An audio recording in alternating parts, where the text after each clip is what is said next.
Up next on End of the Day Beer Review, we're going to be looking at Goose Island's Bourbon County Reserve brand 30th Anniversary Stout. This is one of the 2022 variants, and it's coming in at just above 14% ABV. Check it out.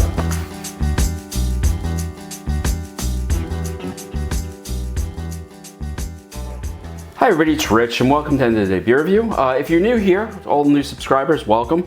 And you know, with a lot of the people who are commenting on my previous week's Bourbon County stuff, I had at least two people mention they wanted a review of the 30th Anniversary Stout that Bourbon County put out in 2022. Now, when they came out, I bought two of them, but I don't know what happened. I just never got around to reviewing it. So these have been sitting, you know, behind me in the cabinet with all of the other sort of like reserve Bourbon Counties that I'm able to get. And I've just never tried it. So really nice packaging on it, you know, as always. And it says on the back, "We thought we'd never make it again. And after 30 years, we're still finding every year crafting Bourbon County brand stout more fulfilling than the last. It started as an idea shared over cigars and whiskey by an unlikely union between brewers and distillers. It was brewed to commemorate the 1000th batch of Goose Island beer. This year, we honor that partnership, the friends we made along the way, and a legacy of brewers as passionate as the beer drinkers we serve." Excuse me. Each year of Bourbon County brand stout is a snapshot in time, with a remarkable journey from oak to stave, cooperage to rickhouse, and finally from our Chicago barrel house to every person involved in between, to every Black Friday event, bottle share, beer trade, beer dinner, and fest. Bourbon County brand stout is a testament to the dedication of a community built around the creation and love of a truly original beer.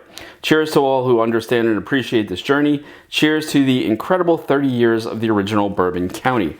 So very nice packaging. It also says here that is in collaboration with Bakers, Knob Creek, Booker's, and Basil Hayden. Now, whenever I can get the actual name of the, you know, the brand barrel that they're using, because in a lot of cases the Goose Island I get just says GI on the label, so I can't really see who made it. So with that in mind, let's take a moment and let's look at one of these bourbons. This one is Basil Hayden Straight Kentucky Straight Bourbon Whiskey, and it's 10 years old, and you know, it's 40% ABV, so a relatively low ABV bourbon. And let's see how the bourbon is. Now, I'm not going to do a full, like, 2-ounce pour. But, you know, you notice it is a nice brown color. You know, well, not brown, caramel. And, you know, I'm sorry, I'm going to do this for you guys. I'm going to put a little bit more in the glass, just so it comes up better on camera, not because I want to drink it. All right, so again, nice caramel color to it, really, really clinging to the glass quite nicely. Get a lot of oak, a lot of vanilla. Now, I'm gonna take a sip of this. Oh, and it's almost like, what is that? There's like a nice floral aroma to it as well. I really do like this. I mean the nose on this. Are there tasting notes on here?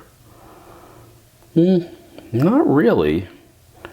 Now, this is by Jim Beam, and Jim Beam is really, excuse me, I'm gonna have to cut this out. So this is a collaboration essentially with Jim Beam, who is the maker of Basil Hayden. So let's give it a taste, and let's see.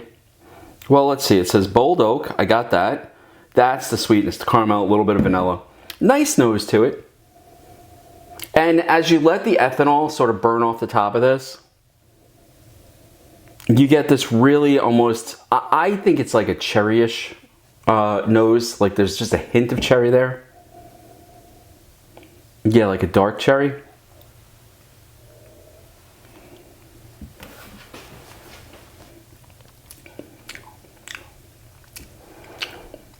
It's really a little spicier than I like in my bourbon. I'm assuming this must be a high rye build because there is a little bit of that pepperiness there. Oh God, I hope I'm not about to get like, is 2024 the curse of the rye for me? I hope it's not. But again, it seems to be more of a high rye bourbon to me. I don't know a thing about Basil Hayden. Like I said, this particular bottle was a gift. I opened it, I took a sip. This is really only the second time that I've come back to it. It's probably been open for about 4 months, you know, so not a tremendous amount of time.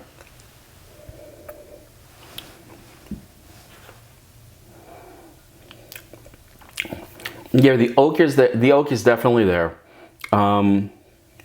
There is vanilla. I'm still getting just a hint of cherry, but there is that rye spiciness there. So, all right. So we've tried the Basil Hayden.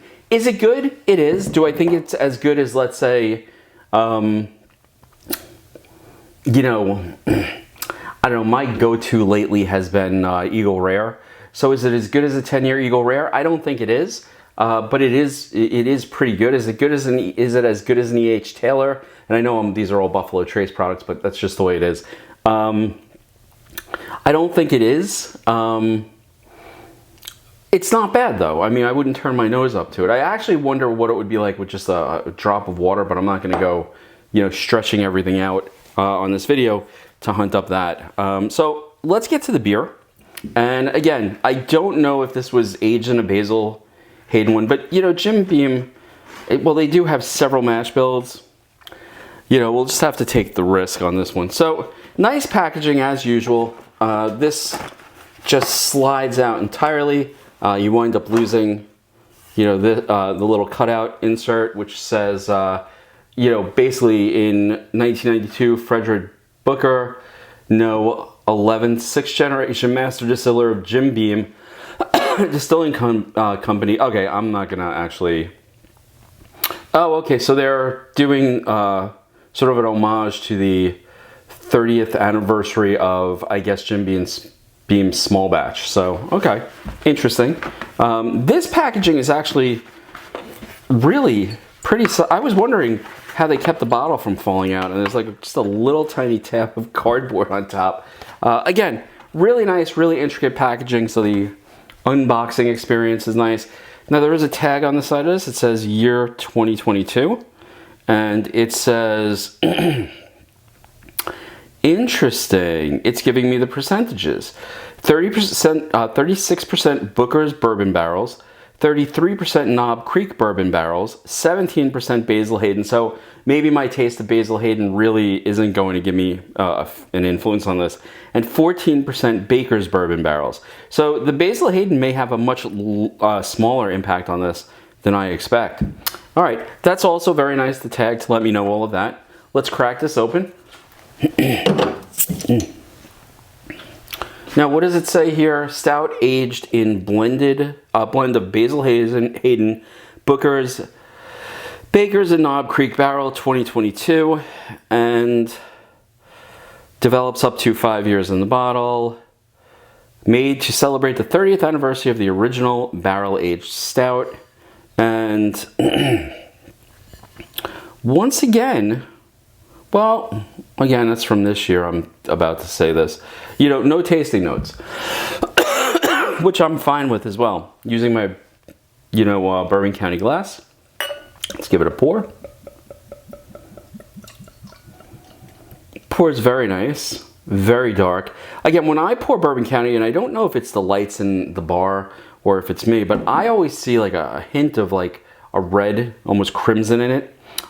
Decent amount of carbonation. Not a tremendous amount of head on this. Maybe half of like a pinky nail. It is clinging to the glass. And what is the exact ABV on this? It is 14.4.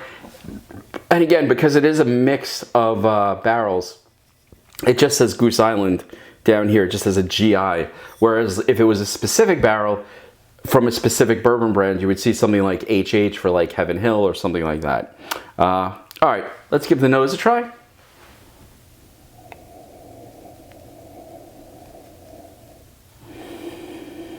Oh, it's beautiful. It's dark chocolate, a lot of dark chocolate. I'm also getting a hint of cherry, like a black cherry in the background. Some sweetness, like a vanilla sweetness. The oakiness of the wood that I normally get, I'm not getting quite as much. It seems to have mellowed just a bit. It's a really nice fudgy nose. This is really a beautiful nose on this beer. All right, let's give it a taste.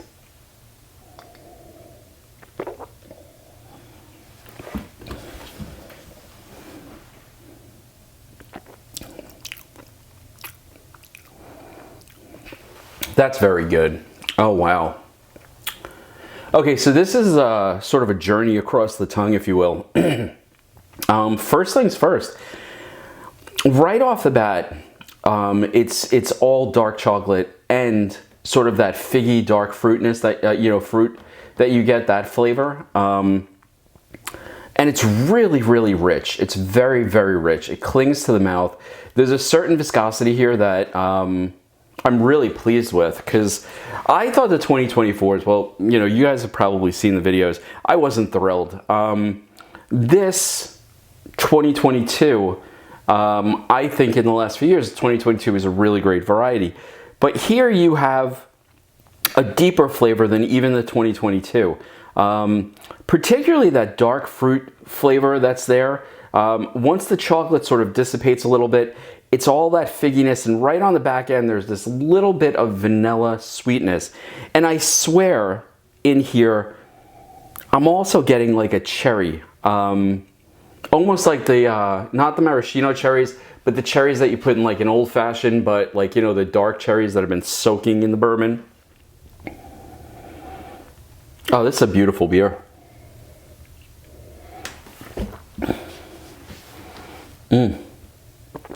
I was worried because the Basil Hayden, like I said, it didn't throw me. Listen, is it a bad bourbon? For my money, I don't think it's a bad bourbon. Is it a bourbon that I would seek out? No. Am I glad I tried it? Absolutely, I'm glad I tried it. Is it worth trying? Again, everybody's taste is different. See if you can get a pour first and then go from there. And I thought with that sort of, what I'm assuming is a high rye build on this, that a lot of that sort of, the way it registers on my palate is a bitterness towards the end of the rye, and I have a very hard time describing it. I know you could say it's spicy or peppery or whatever. Whatever it is, my palate doesn't like it. And there's that on the back end of the Basil Hayden. Here, there's none of that. You have all of the sweetness. You have just that lovely chocolate flavor. And here's something else, and I'm going to say it outright. Here we have a 2022 product coming in at 14%. Now, I have another 2022 right here, and again, 14.3%. All right? And right here, I have my 2024, which is 14.7%. There's no way in hell that, 0.2% difference in ABV should give us the difference that we have in the burn that the 2024 leaves you with and the 2022 manages to omit. Because the 2022, just overall, does this really wonderful job of not burning you out with the overwhelming alcohol.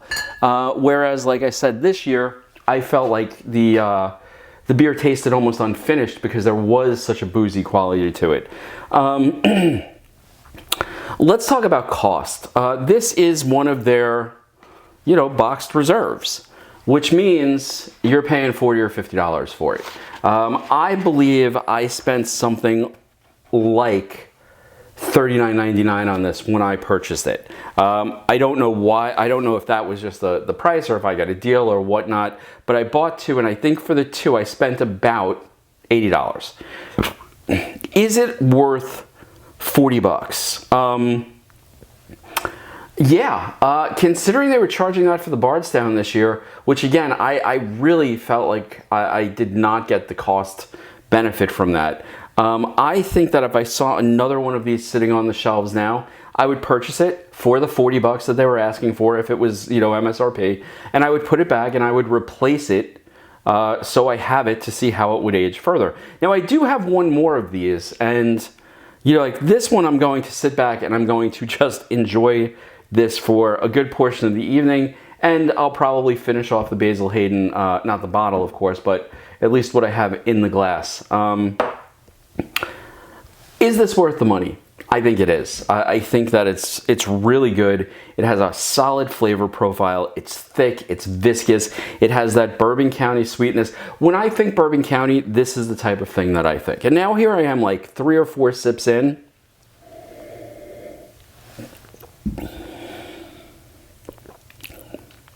Knowing that that flavor is going to stay there. And just now, am I starting to get a little bit of warmth in my stomach, which to me is perfect. Like if it's going to go, you know, if there's going to be a feel from that, it should, an alcohol burn, it should come after a little bit of time of you sipping and drinking it. So, you know, would I buy this again? I would. Will I buy it again if I see it locally? I will. And I will probably restock the bottle that I'm drinking right now. And if you see it in your area, you know, I would definitely pick it up because it is one of their better reserve stouts. And I know I have seen it on the shelves well into, you know, 2024. So, you know, it may be out there. If it is, and you have the money and you don't mind spending it, it's good beer to pick up. Anyway, folks, I hope you enjoyed the review. I'm going to sit back and enjoy this one. There's going to be a bunch more Bourbon County, including, I'm not doing it tonight. I'd like to do it as a share. The Blanton's barrel aged stout that they did, the Reserve Stout, for a few years ago. And we're going to try some Blanton's as well and go through an unboxing of a boxed bottle of Blanton's and the Reserve, so you can get you know, just a feel for the similarity between, you know, the two and how Bourbon County really did an homage to Blanton's. If you are new and you would like the review, please hit that subscribe button. Throw a comment down below. I'd love to hear from you. And I'll see you next time in the end of the day beer review. I'm going to sit back and enjoy this one. Cheers.